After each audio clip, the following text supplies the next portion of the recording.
Hey there, creators. If you've ever worried about copyright claims when using music in your videos, you're not alone. Copyright issues can be frustrating and even lead to demonetized videos. But with Artlist, you can avoid these headaches and keep your content safe. In this tutorial, we'll show you how Artlist helps you stay copyright free and how to properly use their music in your projects. Let's dive in. Artlist is a top choice for creators because all the music on the platform is 100% royalty free. This means you can use their tracks in your videos without worrying about copyright claims. But what does royalty free actually mean? It means you pay a one-time subscription fee and you can use the music in as many projects as you want without any extra costs or legal issues. With Artlist's universal license, you're covered for both personal and commercial use, including YouTube, social media, and even client projects.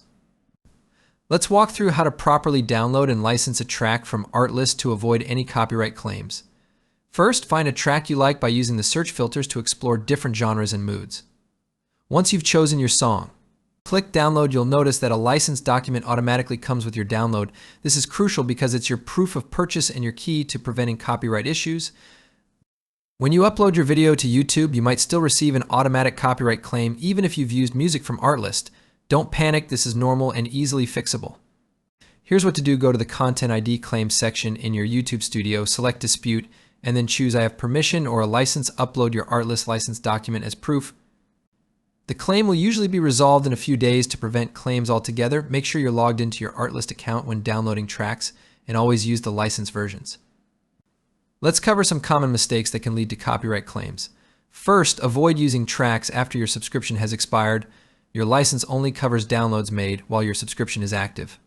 So if you download a track today and your subscription ends next month, you can still use that track in future projects, but you won't be covered for new downloads after the expiration. Another mistake is using Artlist music downloaded from unofficial sources. Always download directly from Artlist to ensure you have a valid license. Before you finalize your project, take a moment to double check your license details in your Artlist account. This ensures everything is in order and that you won't face unexpected issues later. Artlist regularly updates its licensing terms, so it's a good idea to stay informed by checking their terms and conditions page. Bookmark your license folder on your computer for quick access whenever you need to resolve claims. With Artlist, you can create freely without worrying about copyright issues. So go ahead and explore their incredible music library to find the perfect soundtrack for your next project. If you found this video helpful, make sure to like, share, and subscribe for more content creation tips. Thanks for watching and happy creating.